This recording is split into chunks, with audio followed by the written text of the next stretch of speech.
This is the Andres Segovia Show. Thank you, gentlemen, for joining the Andres Segovia Show. By all means, please let my audience know who you are and what do you do. All right. I'm David Cordero. I'm the Executive Director of the Apartment Association of Orange County. Our association has been serving rental housing providers and industry suppliers for 60 years here in Orange County and also in parts of Riverside County. We're a great resource for housing providers who are looking for education, business referrals, business development opportunities, and educational and legislative support services. We represent our members in cities where they own and operate rental property, as well as providing representation with state legislation up in Sacramento. And through our affiliation with the National Apartment Association, we also help to engage and provide the Orange and Riverside County perspective on federal housing issues through NAA, and make sure that all of our lawmakers from the local level up to the national level understand the issues that are important to us and the issues that are of concern, and how we as an industry can go about providing solutions that hopefully will bridge the gap between the rental community as well as those who own and operate the rental units themselves. Amen. Thanks. Yeah, my name is Chip Ahlswede, and I am the Vice President of External Affairs here at the Apartment Association of Orange County. My background comes from working with communities all over the country and trying to advocate for themselves with their local government, their state government, their federal government, and making sure that the community is well aware of what their issues are and how those issues impact the individuals throughout the community. Because what we've found throughout all of our efforts working in property rights and real estate and these kinds of issues is the number one core driver of any economic engine in a community is real estate. You don't have commercial without real estate. You don't have residential without real estate. You don't have retail without real estate. And that means making sure that there is affordable, reliable, and safe housing for people on all economic levels.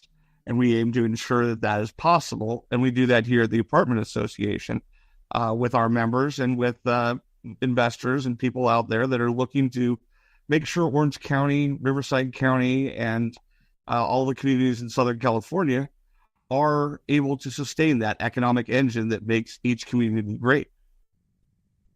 I love the mission. And that's what more apartment associations, if they don't put down the mission statement, that should be their mission statement.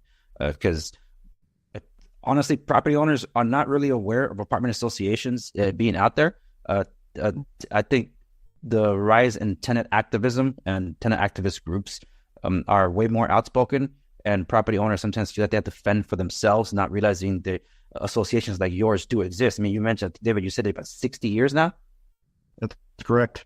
Yeah, and I never heard of the AAOC up until about a couple of months ago when I received a mailer, and it wasn't from you guys. It came from the California Apartments Association that sent a letter on behalf of their the new organization, specifically trying to address what was transpiring in Santa Ana, for why you gentlemen are here on to discuss that rent control was coming and eventually was adopted by Santa Ana, the first city in Orange County to adopt such a measure. As on my program, I've warned repeatedly about that it was coming, despite the fact of AB 1482 being a statewide blanket rent cap. But when people hear rent control, I think that's the lack of education for a lot of people is they don't understand that it's not just a rent cap.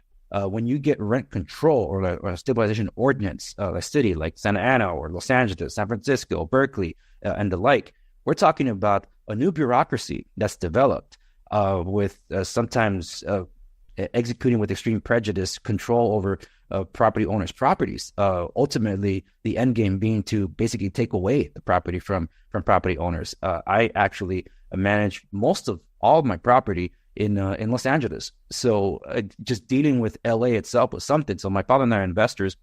And when we had a chance to diversify finally out of LA some years ago, I'm like, well, let's look at some proper duplexes in Orange County. And we settled upon Santa Ana. Like, oh, great. I didn't know that would be the first domino to fall. And like, well, just our luck. We could have picked a neighboring city and it wouldn't have been the first. because there were all these threats that looks like Santa Ana was going to be the strictest RSO in the state. And that's saying something when I deal with Los Angeles. So when I educate people about rent control, from tenants, property owners, investors, and the like, it's not just a rent cap. I was talking with an investor this morning just about that. He was looking to buy a fourplex in Highland Park, and he said I have to look into the jurisdiction of LA City there, because if it's not the city, it'll be the county. Because Highland Park itself doesn't have rent control, but if LA has jurisdiction over it, then technically that means it would, if they're incorporated into it. And if it's incorporated to LA, because I never dealt with property that I'm buying where the rental rates were 50% below market rate. I'm like, yeah, that's by design. And if these tenants have been around for maybe a decade or two, they're going to feel they own the property. So they will have pushback. And not to mention the ever moving goalposts on the eviction moratorium. So there's things that people do not understand. So as we hone into this, as I discovered your association, as I was investigating to see who is present on the ground doing something, and I saw that your association was doing just that. The CAA didn't respond to me, but Chip, you did, so I appreciate that. I know that we've been trying to schedule this conversation or this recording, but you guys were really busy. I think you guys were trying to get a referendum to undo this RSO in Santa Ana, correct? Yeah, and let me touch on that briefly. And, the people over at CAA, they were part of our coalition, as were the realtors, as were mobile home park owners, as was the Orange County Taxpayers Association, as was the Orange County Victims Organization, Crime Victims United. There was a large coalition of people that got together on this, and we were all working incredibly hard. And, Andreas, you pointed out, a lot of people don't think about the association as being something there for them. And realistically, this is what we do. I mean, David's background in community organizing and working with elected officials and governmental bodies goes back for decades. So does mine. We've had similar career paths. You mentioned Los Angeles. I had to deal with Los Angeles for a number of years because I used to run the Association of Realtors up that way. And yeah, these policies come up, and they all come, I'll be honest with you, they all come from a good-hearted place. Mm-hmm. The problem is when that thought process doesn't go from the good-hearted place, trying to do a good thing for people in need, and apply to, okay, what are the real-world down cycle effects of this? You mentioned these people you're dealing with up in Highland Park have been in that property for decades. Well, in those decades, have their economic conditions changed? Have they been in a place where maybe they can afford to move out and let somebody more needy of a rent-controlled unit move in?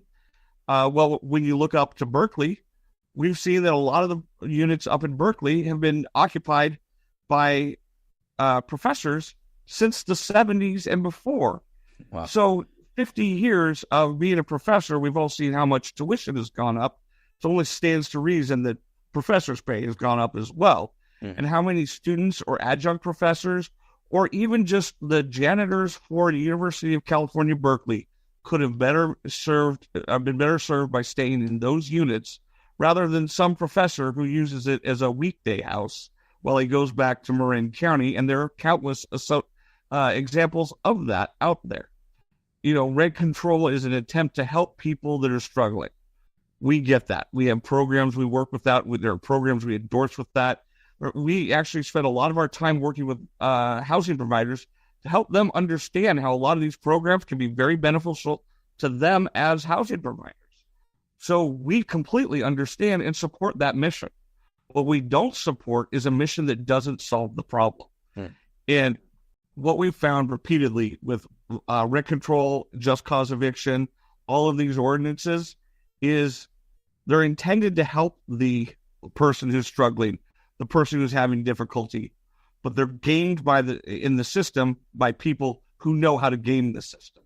And in gaming the system, they make the community less safe, less affordable, and less welcoming to everybody, and not just the people that they were trying to help. David, you had some great observations on some of the things you've seen happen in Santa Ana over the years, and how we've seen it change. And is this the Santa Ana you remember us having?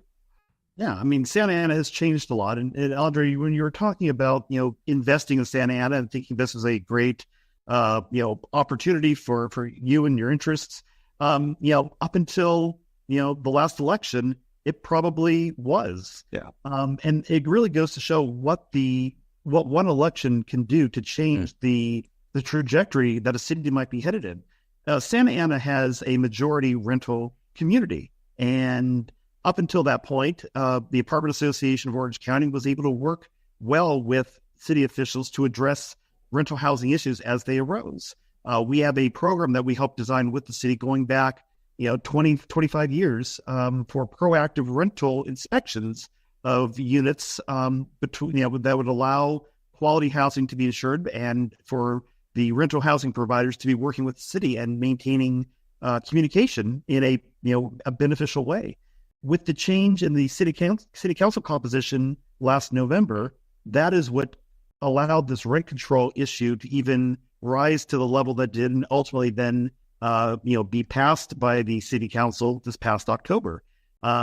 You have progressive thinking individuals now who are getting into these positions as policymakers, and who oftentimes, if not are sympathetic to the causes of tenant activist groups and renters, they're already in a position where they're looking to, advance issues from a different perspective that work against solutions that bring both sides together.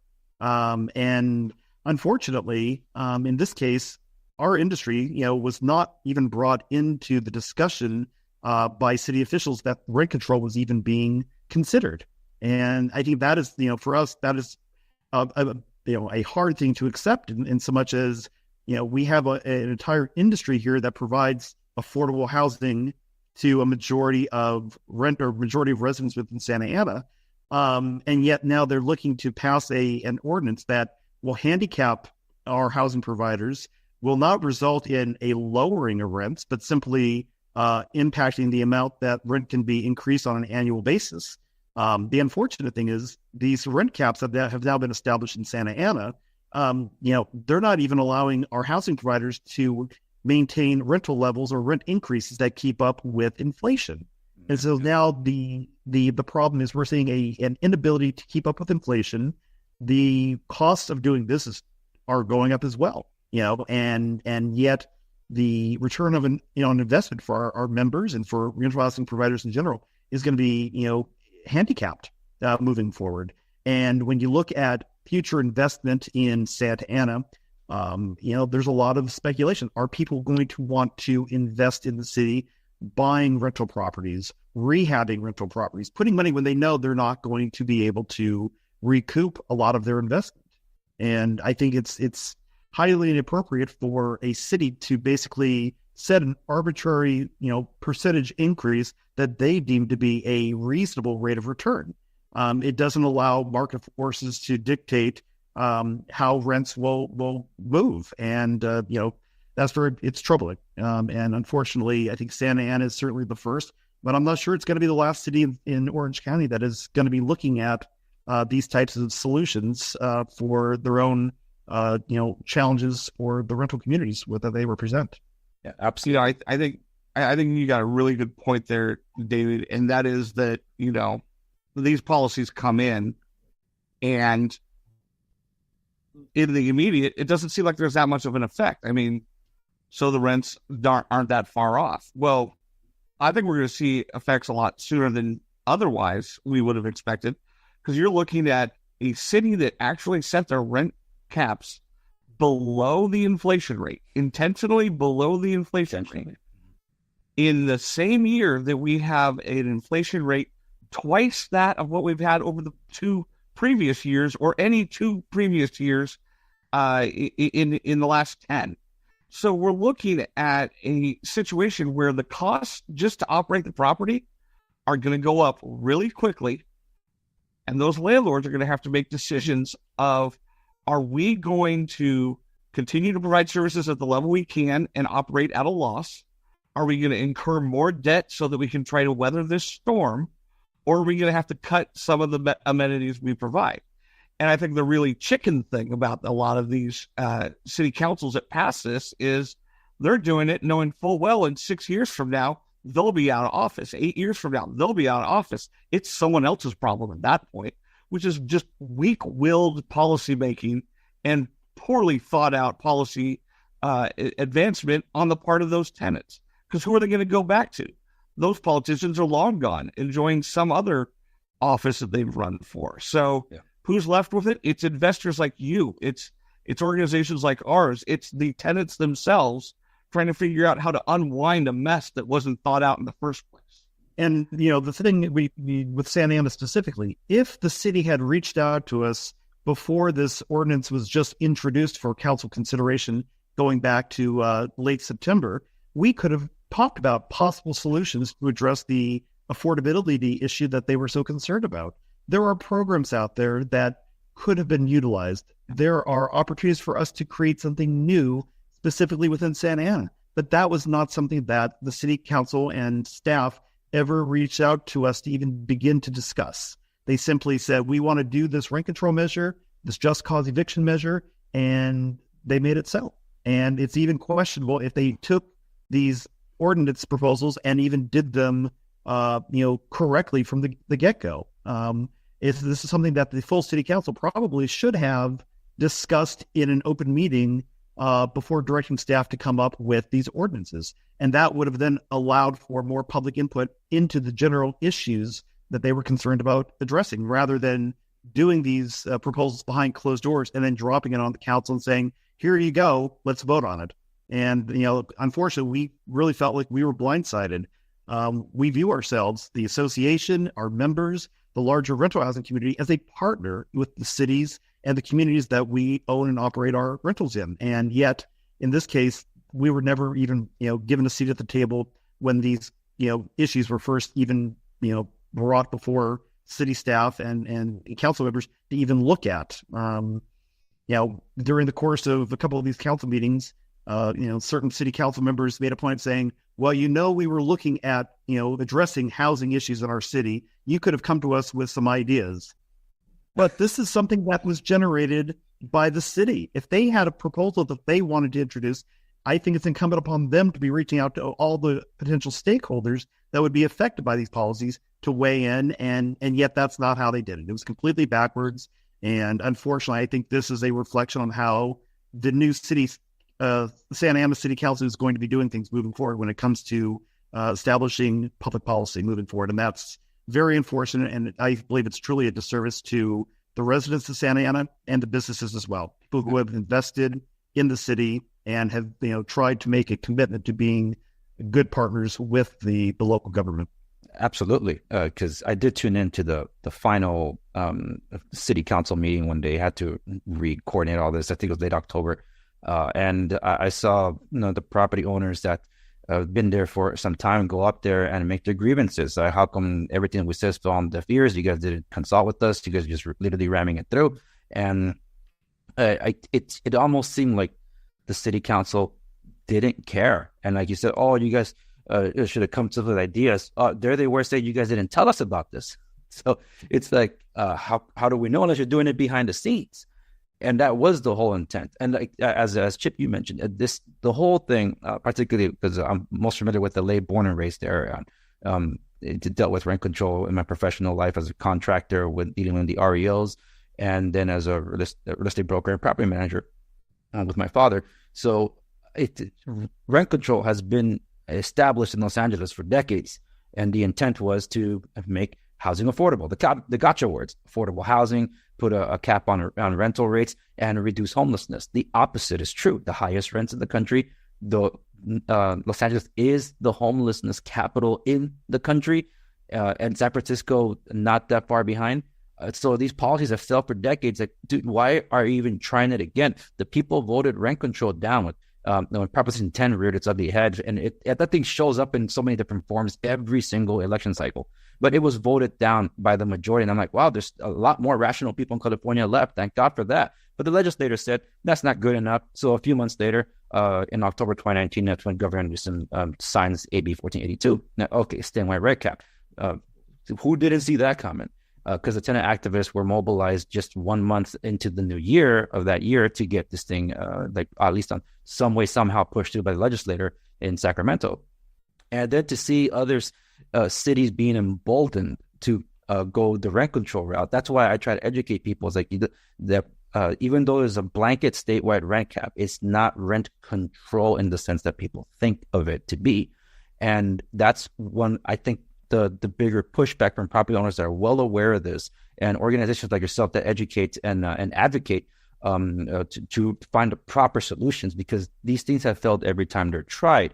But the city just or progressive ideals in dealing with property just default over to that and don't always see reasons. Yes, the intentions are good, but good intentions do pave the road, in this case, to economic hell, because it hasn't worked out for LA or anywhere else that has implemented it. And that's my fear for Santa Ana, that it will become a dilapidated place. I'll be upfront with you guys that when we rented our first duplex in Santa Ana, we had the highest rental rates in the community. And I had property owners calling me. He's like, are you even getting people interested in being able to pay that? Would they be able to afford it? And when the tenants came over to check our units, like, you have luxury apartments here. It's like, well, we want a good commodity and we're offering it to the people. And then they outbidded themselves to that, we'll pay you more rent for this unit. Right. And we have very little turnover. I always tell property owners, this is a business. Look at it that way, where you got to do the 80-20 rule. 80% of your business comes from 20% of your clients. Good tenants will take care of your property. You will have less issues with your homeowners insurance and things like that. And we want to sustain these relationships. That's why we have long-term tenancies, 15 years, 20 years. And they also understand this is not their property, but they take care of it as if it was their own home. And every opportunity we get, when some people come up to tell us that we want to be homeowners ourselves, excellent. We try to see how we can help them in certain ways to be able to, like, hey, look, if you're moving in certain, if it's confirmed you're in escrow, we'll maybe forgive that 1 month's worth of rent so you could use it towards your deposit or whatever. You know, it's a relationship, and I think that's where the communication has failed. But that's my concern with rent control now being there. That I don't know, at least for myself, I'm not interested in getting more properties in Santa Ana when I will have to deal with this, because there was a scare in the letter that was being sent around. I got pushback from some commenters and tenant activists that are telling me that the letter was incorrect. There is nothing spelled out in the eviction ordinance, the updated eviction ordinance, that says that criminal tenants have to be prosecuted by a DA. I'm sure that was brought up in some way. Somehow I did hear the conversations, but I didn't see it explicitly, and it's not spelled out in the ordinance. But what are the rumblings that I'm going to toss this to you guys? It's even if it's not spelled out, I know they can bring it on later. But is that a concern for property owners, that if they have a troublesome tenant, just getting them off the property by police is not enough? They have to be prosecuted by a DA? There's a lot of uncertainty, and I'm going to have Dave talk a little bit about this as well, because I know he and I have gone back and forth about, what is happening here. In general, with a just cause eviction situation, you have to have an eyewitness and a conviction in order to get the person off. Well, who's the eyewitness? The tenant that has to live next to the person who's potentially being evicted, who's potentially a criminal, and be willing to be the person stepping out and saying, hey, I saw this guy do it. Is it going to be the landlord who's there trying to work with the different tenants to provide housing opportunities and try to make sure that the community works well together? Is it the maintenance worker who has to see that person each and every day? Who wants to be the witness? Who can be the witness? Who reasonably should be the witness? Or, and this is the more scary part, if you ask me, is it the other tenant in the unit? Because one of the things that the tenants activist group pointed out, which we think is a nice attempt, is somebody who's a victim of domestic abuse. How do we protect them? That's a great question. You know how you can't protect them? By forcing them to be the witness against the person who just abused them. And if you get them out and you set it up so that the tenants can sign new people into the leases, and they could just be forced to sign the person who abused them right back onto the lease. I mean, come on, it's just a not thought out process. And I think, you nailed it. How do you provide you went through exactly what the reality of landlords is. And that is, they have a house that they provide. They bring someone in. They help them through the process. It's a relationship. The tenants activist group came out saying that they didn't want to be seen as a business. Okay, fine. You want to see us as evil landlords, but you don't want to be seen as part of a business. That's fine. But the reality is, it costs a landlord tons of money to evict someone. They have no interest in evicting someone. They want long-term tenants. They want a long-term relationship. They don't want to have situations where there's any sort of disharmony in their community, and forcing there to be eyewitnesses going out and being willing to testify against their neighbor. That's not harmony in a unit. And David, you had some good thoughts. Yeah, well, I think even, looking beyond just the person who's been accused of committing a crime, you have potentially other people in that unit that perhaps are willing accomplices and have, maybe not been the ones directly involved in creating a disruption or, illegal activity at a rental community, but they've allowed it to go on and they're not addressing it within their family or within those who are residing within that unit. There's some culpability there as well. And for a rental housing provider who recognizes that, you maybe have the one bad actor who's been arrested or been accused of something or has been observed doing something, but there's not accountability for those who are also in the unit. Well, then you can't get rid of any of them. And they're all ultimately contributing to some sort of illegal activity or disruption within the community that ultimately they should be able to then be evicted for. Now, again, it puts it on one person. There has to be a conviction. Yes, there also has to be now someone willing to testify against that person. Bottom line, the just cause eviction law makes it more difficult for a landlord to, responsibly manage and operate their property and maintain a safe and habitable and quality of life environment for all the other residents in that community. And I think that's the unfortunate thing is it's focusing on one instance, but yet, there are more people than just that one unit that are involved. And so whether or not you're, the tenant activists are saying that this is necessary because landlords are just going to evict people who are, struggling and, are fighting back against rent increases or, whatever the rationale is. Here's the thing. Quality of life is going to be impacted, not only even within the rental community, but the neighborhood where it's located. And that has then a snowball effect. It goes out into the greater Santa Ana community when you have multiple locations that are struggling with these types of issues. And so that's, the protections that are already in place should be sufficient when it comes to the handling of evictions. We have state laws already dealing with this. There's not a need to make evictions more difficult in Santa Ana. And ultimately, that's what this is going to do. It's going to make it more difficult, and it will have an impact on, how our members and how rental housing providers in general will be able to operate their properties from this point forward. And it's not a positive direction, unfortunately. Yeah, and let's be clear about something. Evictions are not an attempt to get more money from another person who's willing to pay more. That is not the purpose of an eviction. It never has been, as far as I've ever been involved with the industry. And maybe in The Godfather, that was a way to make it work. And Godfather 2, the old with Don Giuseppe kicking out the poor old lady and her son with their puppy. That isn't reality. That's not why somebody does this. Evictions happen because there's a problem with the tenant. They're not paying their rent. They are causing disruptions for the neighbors. They are making it a bad place. That is where eviction is. Nobody wants to go through this. I mean, it's $20,000, $30,000 when you go through all the court fees up in Los Angeles to get someone out.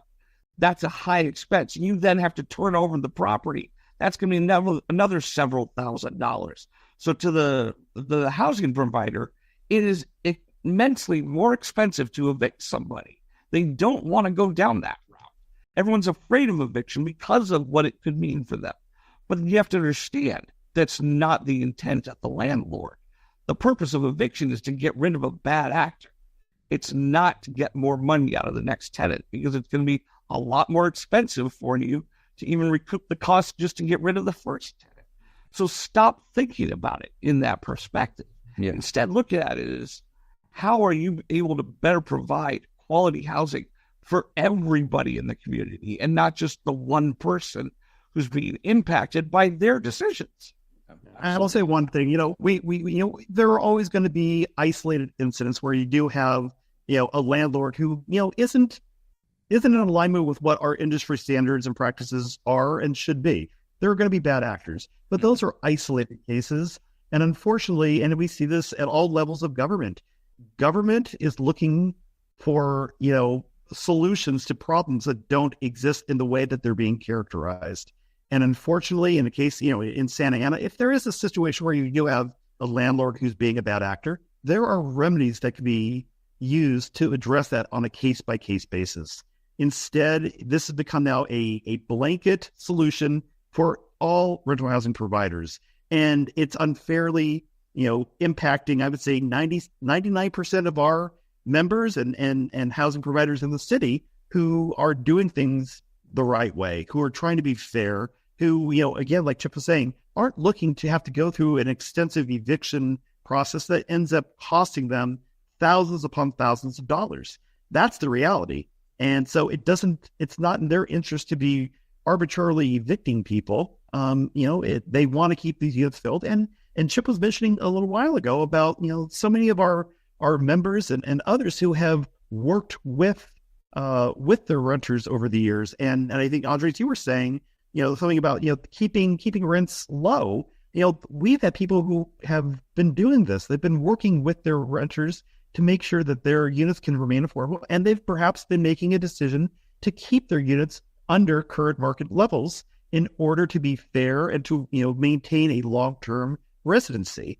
Now with the rent control ordinance having been passed and now, taken effect, if you have an under market unit that you've been doing out of goodwill and desires to keep affordable housing available for your renters, well, now you're stuck with a under market unit that you're not now going to ever be able to bring up to current market levels with the current 3% cap that's been imposed. Yeah, absolutely. And all this is not whataboutism. Some people will hear these stories, and we didn't just come up with this out of the blue. So I was interviewed by a property management firm out in Massachusetts, and we were discussing rent control because just at the time when California did their statewide rent cap. So they brought me on, and I was trying to give a cautionary tale for New Yorkers because they were trying to figure that out too. They ended up as a statewide rent control anyway. So there's a particular story I was saving for this conversation, because everything you just mentioned, this is happening right now. And this is in Los Angeles, in the incorporated city of LA. So there's a multi-unit property that I manage with my father. And the tenants are long-term tenants, but recent tenants, one of them is a Section 8 tenant. It's supposed to be just her. Her son, apparently, well, I don't know if it was institutionalized or just out of prison. Point is, he showed up too. And that's not part of the agreement, especially with Section 8. It's supposed to be an individual. But this individual ended up threatening our tenants, violently attacked some of them, and was being very lewd to some of the kids that were there. And we had frantic calls from 10 a.m., I'm telling you, to 10 p.m., middle of the night, to 2 a.m., 3 a.m. calls, say he's here, he's doing it. And us being located in Orange County, it's like, well, it's not much that we can do per se, even though it's my father's property. He just got up in the middle of the night and went over there to see what he can do. They're like, well, there's not much you can do as a property owner, but they said, well, this is your property, you can deal with it, but not with LA. We're shackled, so nothing much we can do there. In this case, the tenants have to be the ones to report to the police, where they have been defunded and they have Gascon being the DA. This guy, the police show up, oh, we know who he is. Like, we'll get him out of here. Well, has he where's the proof that he actually hit some of you guys? We can't just remove him for trespassing and things like that. It's not worth our while. And the last call, I think it was the third call that the police showed up, they just had to see him off the property, and then they went their own merry way. They need to wait until he's a bigger fish to fry in order to be able to convict him, because, like, well, nothing we can do. We can book him and then release him. Nothing changes. So it's not worth their time. Like, our tenants are scared half to death about this happening. And this not what about us. It happens. So just the fact that even if Santa Ana would be on par with that, and as I responded to those that gave me some pushback, like, oh, the CAA is lying about all that or exaggerating.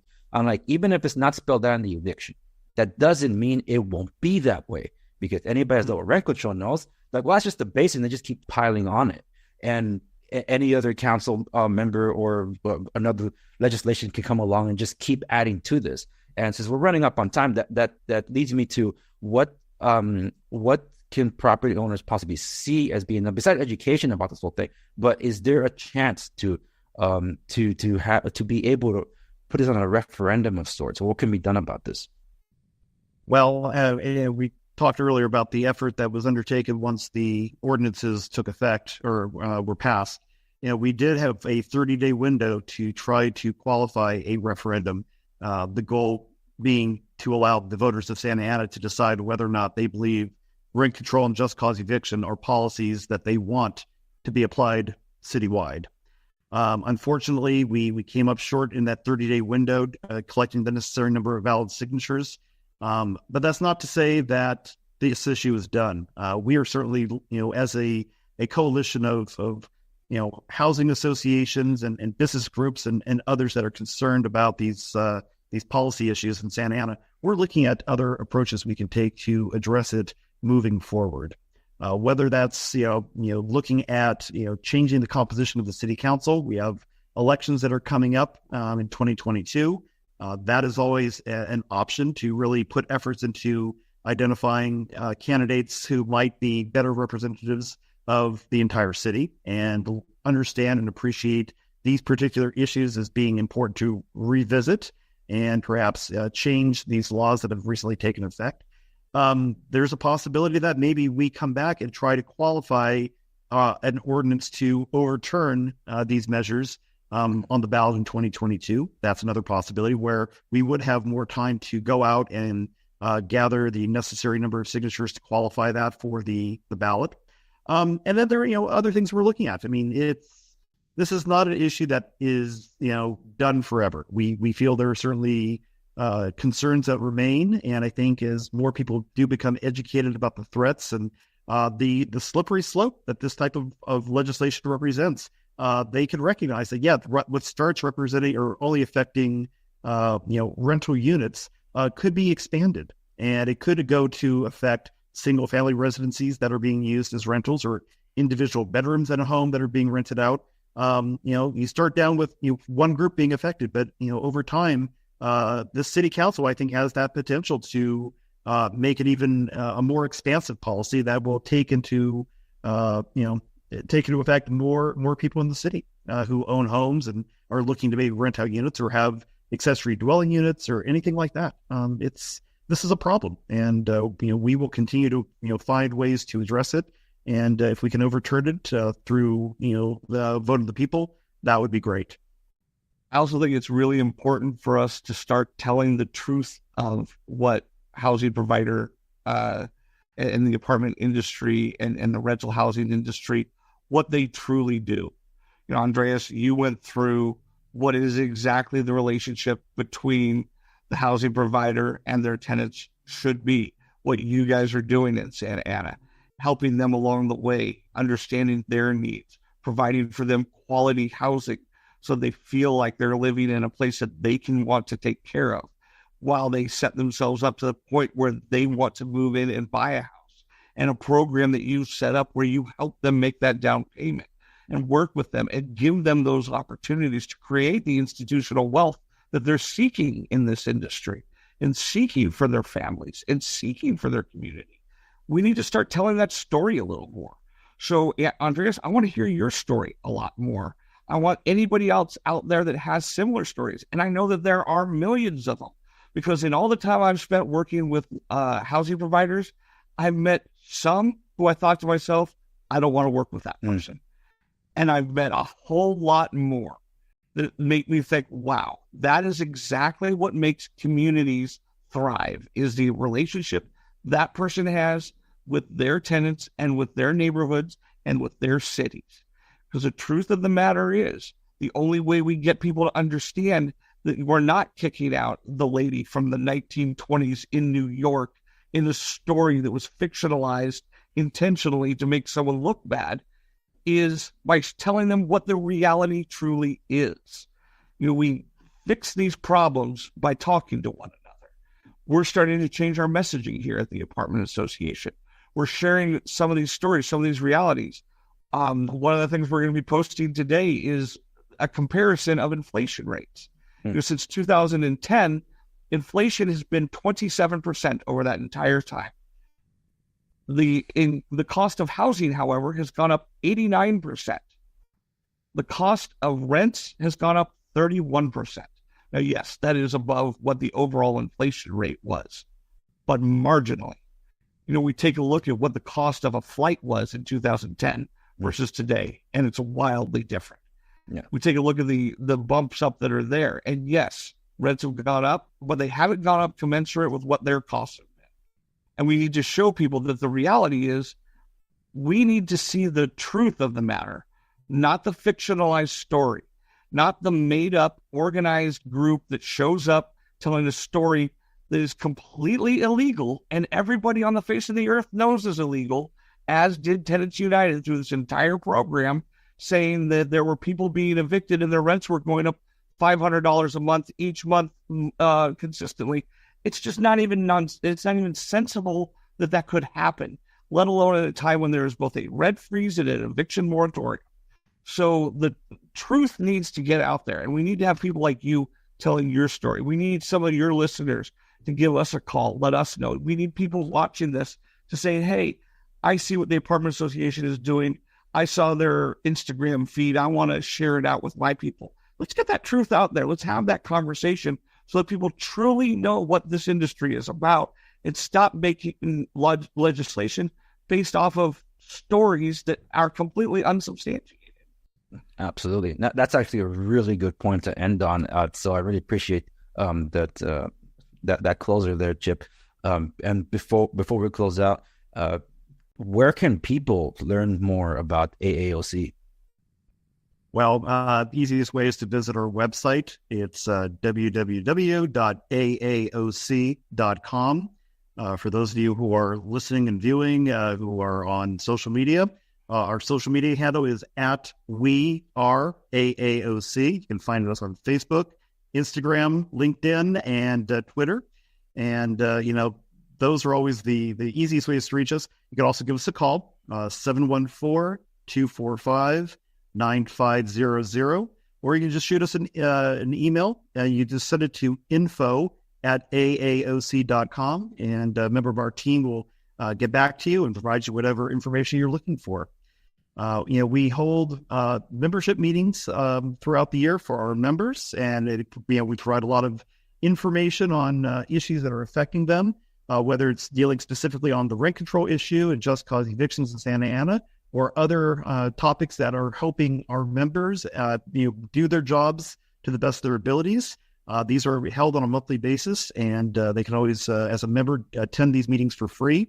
And we have also, educational programs that we offer throughout the year, again, aimed at helping our members do the jobs to the best of their ability, and making sure that, through the education, they are making sure that their operations are, in fact, compliant with local and state regulations, and that they're aware of what the emerging threats are, and that they're prepared and can address them in a way that will not, hurt them and their business operations. And for the listener and the viewer, everything that David just spelled out will be available to show notes accompanies this episode at www.segovia.com. All links to their website will also be there as well. Now, gentlemen, we're going to wrap it up here for listeners, but please do not hang up, because I want to talk to you guys off camera just a bit, because as someone has a platform, I would love to also be a way to help signal boost a lot of what's coming up, especially as we take the fight to the city council, and we continue to fight for property rights, for affordable housing, and well, just to educate people ultimately, particularly in this case, the city of Santa Ana. So thank you so much, David and Chip, for joining me on the Andres Segovia show. It's good to have you, and you're welcome back on. Andres, thanks very much. We really do appreciate this opportunity to be here with you and your audience. Yes, thank you very much.